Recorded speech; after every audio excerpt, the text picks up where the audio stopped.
Welcome to Saturday versus Sunday. I'm John Barban. With me is Geoff Dover, and let's talk football. So it's another pod in our state of the football series. So today we're doing Ohio. State of affairs. State of affairs. You know what I'm Yep. talking about. Yep. So this is the state of affairs for football in Ohio, and there's surprisingly a lot of talk about here. Like, you immediately think of the Buckeyes and Cleveland and Cincinnati. But it's Bengals. I know the Bengals, but it's there's also the Cincinnati Bearcats. And Toledo and Akron, and probably a bunch of teams we're not going to get to today. But if you're a football fan in Ohio, you have a lot to choose from. There's a lot going on here. So we kind of have to start with the Buckeyes. They just won the national championship. They sort of deserve number one billing here. So lots of turnover with this team, even though they just won. They both offensive coordinators left. So they got two new coordinators, which is a big deal. So Matt Patricia's coming in on defense, Super Bowl winning coach, and Brian Hartline, offensive coordinator. He's been an Ohio guy his whole life, born and raised there, played for the Buckeyes. His entire coaching career has come up through the ranks with the Buckeyes.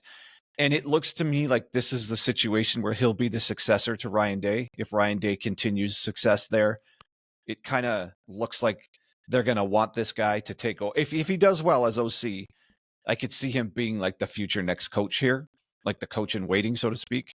Wow, you really think kind of how some of these teams do that? You really think Day is that close to? No, not at all. I mean, he's only just getting to OC now, as Hartline is. But what I'm saying is, let's say Day has another 8 to 10 years in him, and it's a good run. He wins another national championship or two, and then, I mean, I don't know. Do you think Day will be there like Bobby Bowden for like 30 years? Maybe Day will want to go to the NFL or something. Yeah, maybe.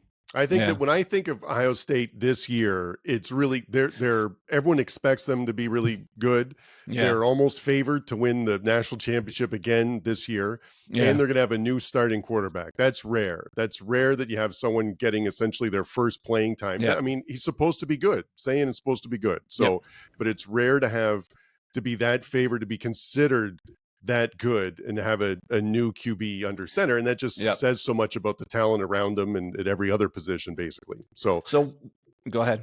Yeah, no, and so they've lost a lot, but this is the team that's expected to reload. But when the only thing that's going to be interesting for this team, well, not the only thing, something that I'm interested about with this team is that the first game of the season they play Texas, and that's going to be a tough one. And then they've got like Grambling and then Ohio, and so like that'll be. You wish you sort of had those two games first, just to get like you said, they've got a new coordinator on both sides, new defensive coordinator, new offensive coordinator, new QB. Would have been nice to have sort of those two warm-up games before Texas right off the bat. I was just going to say that it's trial by fire for Sayin on that very first game. Yeah. But you could look at it the other way around. Even if they lose that game, but they hold serve as expected for the rest of the season, even if they go like 10-2 and one of the losses is to Texas, they're getting into the playoff for sure.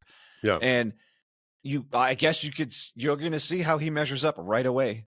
And with that said, Arch Manning's he's played a couple of games, but they're both coming in with limited starting experience. Well, saying no starting experience, but they're not that far apart as far as experience. Manning's come in a few situations, but he hasn't been leading any team at the college level so far. So it'll be interesting to see this is really different. The two teams favored to win the national championship starting the season against each other with first time starting quarterbacks. Has that ever happened? Not that I can think of. I don't think so. No. And especially since, that game is at Ohio State, so it's not even like a neutral site game or anything. No, so which is awesome. I'm so glad it's at a home stadium there. Yeah. So Sayin's going to be tossed right into the fire. We'll see what he's got, and whether go ahead. Yeah, the only other thing I was thinking about with Ohio State is that they got to beat Michigan. That's if you're an Ohio State fan, or most people in the state of Ohio would, when they think that's one of the first football things they would think of, is the fact that they've lost to Michigan this many years in a row. So that game's always circled on the calendar. But this year, man, boy, are they. Every football fan, even a casual football fan in the state of Ohio, must be aware of that losing streak right now. Even if you're not really into college, you probably know that. Yes, exactly. So So the bottom line with the Buckeyes is they're obviously in a reloading phase. This team does not rebuild; it just reloads. The talent it's just dripping with talent at every position. I suppose if you want to go way insider, you could suggest the D-line maybe doesn't have quite the depth it has last year. But again, we're talking about 4- and 5-star recruits depth. They just don't have the experience yet. Like there's talent all over the place. They have the best, probably defensive player in the country in Caleb Downs, and probably the best offensive player in Jeremiah Smith, which what team can say they have both of those? Yeah. Super Bowl winning coaches. Like it's just, I mean, they have everything. So it's reasonable that the expectations are as high as they are, even with a first year starting QB. But I think this team's only going as far as Sayin's development. Yeah. And you just hope you don't have to, like, again, he's in a position where they hopefully don't have to ask him to do too much. They've got a really good team around him. Yep. It's sort of like, don't mess it up. But I mean, it's just such a tough first game against Texas But again, that game, that win or lose, that game actually won't get in the way of their chance to make the playoffs. No, it won't. So, yeah. And, but it is, so you finish there talking about expectations. There's another team in the state of Ohio that has a lot of expectations, are the Cincinnati Bengals. I think that especially how they finished last year, they finished with 5 wins in a row. Yep. And they got off to a horrendous start. They did a really good job showing that on the Netflix series, the quarterback, just saying how rough that beginning really was. They're a better team than how they started last year. So I think the expectations are pretty high for the Bengals going in for this year. Well, I think it's going to be the best offense in the NFL. Really? Oh, yeah. Well, Burrow was if Burrow stays healthy. Yeah. And in that Netflix series, he was talking about winning comeback player of the year twice. He's like, I don't want to win that thing again. He's like, that just means you weren't there the year before. So in what he's going into his maybe 6th year, and he's already won it twice. That just shows you how much he's gotten injured, especially if you've watched that Netflix series. There's angles where you catch all the scars all over his body, like the huge scars on his knees and multiple scars on his hands where all of his surgeries have been. Just reminds you like, oh, these aren't little injuries. They had to cut this guy open constantly, and only in his pro career. He was healthy all through college, and then he's just getting busted up in the pros. But he played at an MVP level last year. And like he even said, he's like, I'm not going to win it if our team isn't at least in the playoffs or winning our division, even though I think he played MVP level football for sure. He set all kinds of records and things that have never happened before. So, and now they've secured Higgins. Chase is the best receiver in football. The running back, Chase Brown, came on huge at the second half of the year, and they drafted a good one too in Brooks. So, and they re-signed Gesicki. And Osavash, their tight ends is like, that team is just stacked all over the place on offense. Hopefully the line develops a little bit more, but it's not like the line was necessarily that bad last year. At least they could overcome it. They put up points all over the place on everyone. Yeah, but, and the only concern was the defense. And it's still a concern. The 3 of their 4 top draft picks were defensive picks. It's a little concerning. You had a good point that Trey Hendrickson and Shamar Stewart, as of time of recording, haven't been signed, which is now we're getting late because Cam's going to be starting soon. So hopefully that gets sorted out. But that's because I think it would be an absolute disaster if both of those players didn't play for Cincinnati this year. So I can't imagine that happening, but I mean, at least time of recording, from what I've heard, the Hendrickson talks have at least picked back up. Okay. About 3 weeks ago, maybe they were not communicating at all with Hendrickson. So at least now they're talking. There's the media coverage of Stewart has just died right off. So far he has still not been signed. I'm not even sure if Demetrius Knight, the linebacker, draft pick, is signed yet either, but they lost their number 1 tackler linebacker, so he's gone. So they need Knight and even maybe Barrett Carter to hit as far as like linebackers coming in from the draft. They need some stuff to hit in the front 7 here because that was a big problem. And it's just killing me that they can't find a way to pay Hendrickson. Like, why can't, maybe it's just the owner's attitude about spending money, but this is what the Eagles do. They backload these contracts with dummy years way into the future. But that's how the Eagles technically way overspend the cap, kind of, because the money is going to happen years and years from now. Now they're gambling the future for the now. Yeah. But they've been to the Super Bowl 2 times in the last 3 years and won it, and they look like they're going to go right back. So if you've got some of the pieces in place and it's time to strike, and that's what the Bengals have. They have Burrow. Mm-hmm. It's time to strike. They need to give Hendrickson whatever the deal is and stretch it out over 10 years if you have to, with like 9 dummy, whatever it is. Just get this guy back on the team. He was the leading sack leader in the NFL on a line where it was him and just whoever. Yeah. So, I mean, come on. The stage is set. It's right here. Right. And the timing thing is important. That was another good thing from the Netflix series, is that because they were talking about Burrow and he's like, oh, I'm going to be here like 10, 15 years. And he's like, all of a sudden I'm 5 years in. Yeah. You know, like the window is not like, it's not a big window, you know? So you're right. Now's really the time to do it. And the expectations are high because you have Burrow and you have such elite talent like Hendrickson and Chase on the team. And it'd be really disappointing not to go further with them. But the opposite side of that would be Cleveland, a team that has no expectations going into this year. I mean, that sounds harsh, but I don't. The Browns, oh boy, the Browns. So they're oddly one of the most interesting teams, even though the expectations are probably not even the playoffs. Yeah. And it's because of this QB controversy. We don't need to talk much more about it. We all know what the controversy is. As of recording, it seems like Flacco's going to be the starter. Mm-hmm.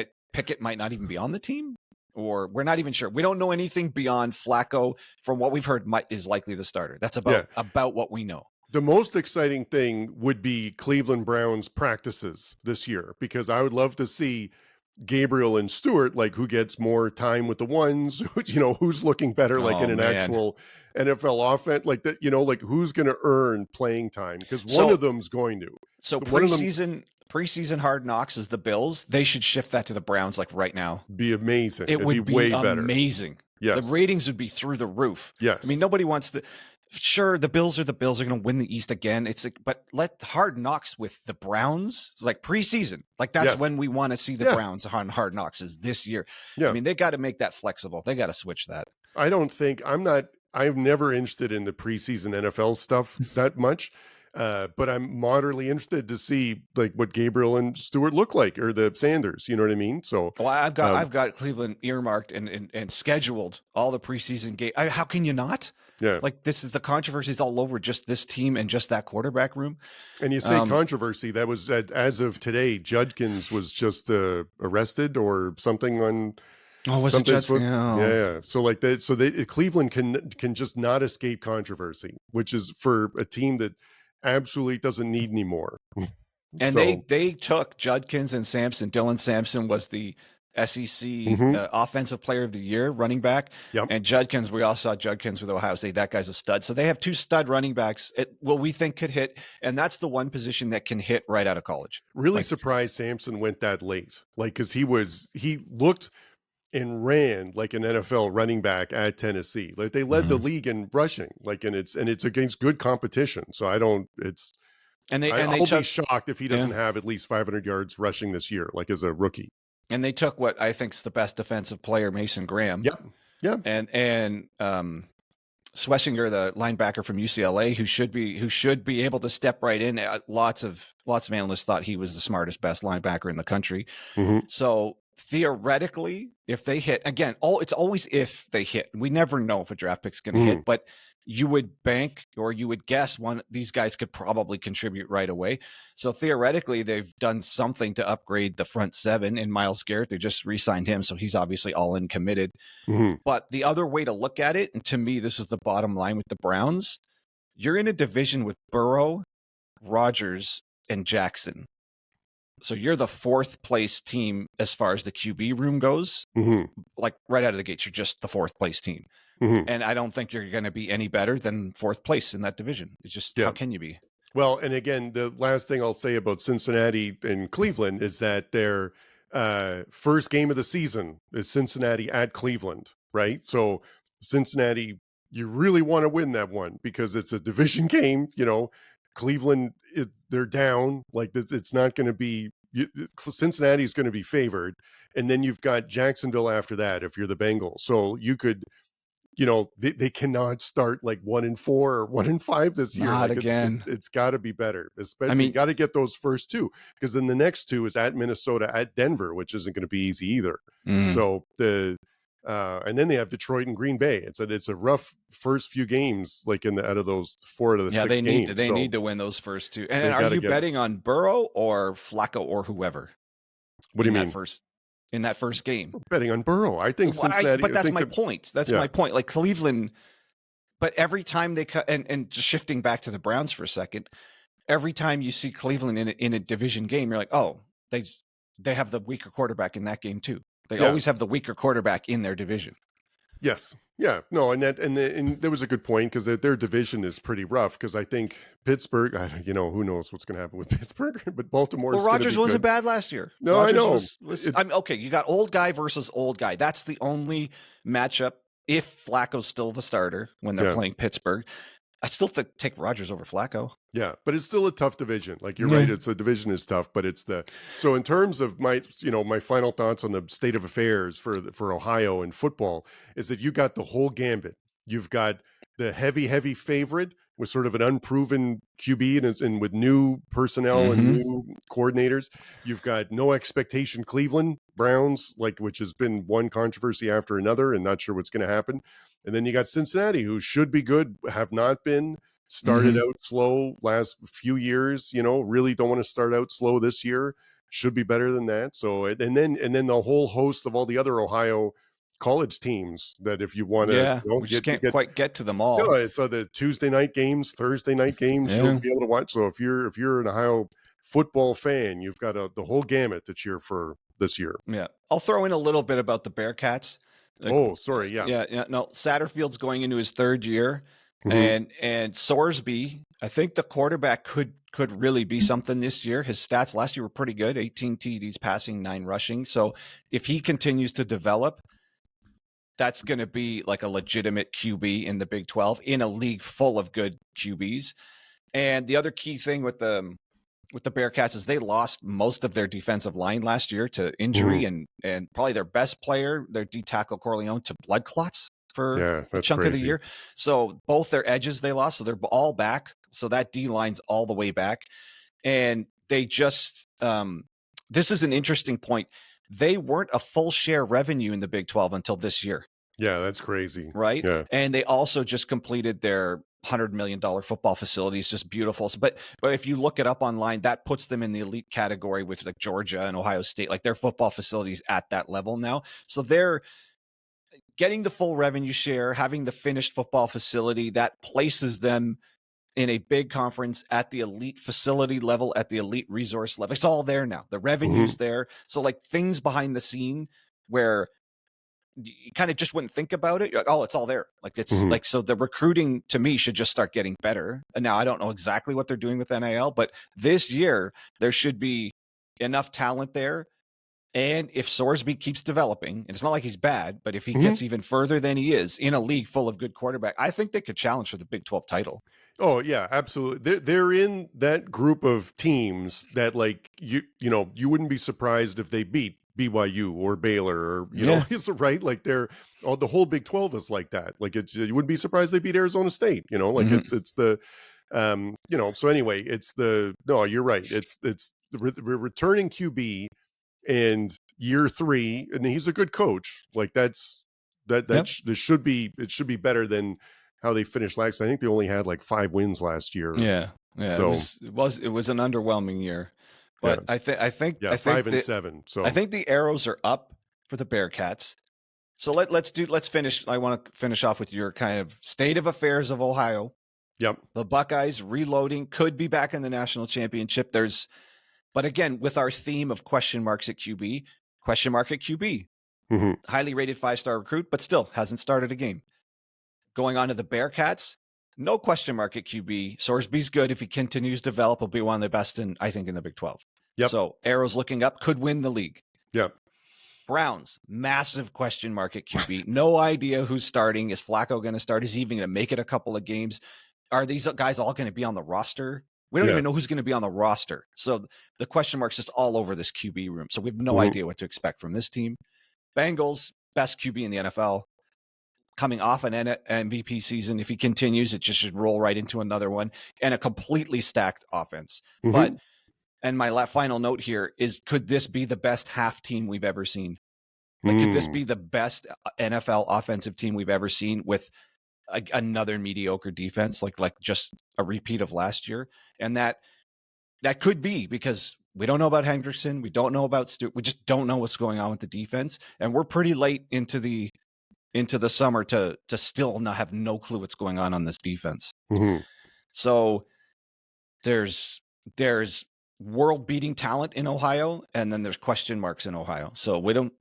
Yep. It's fun. It's fun to be in Ohio right now. It's fun to be in Ohio. That's for sure. Yep. And you got a little bit of everything there. So. Yep. All right. Well, that's the state of affairs of Ohio as far as college and pro football. You got anything else? No, that's good. All right. So for Geoff Dover, I'm John Barban, and that's your Saturday versus Sunday podcast.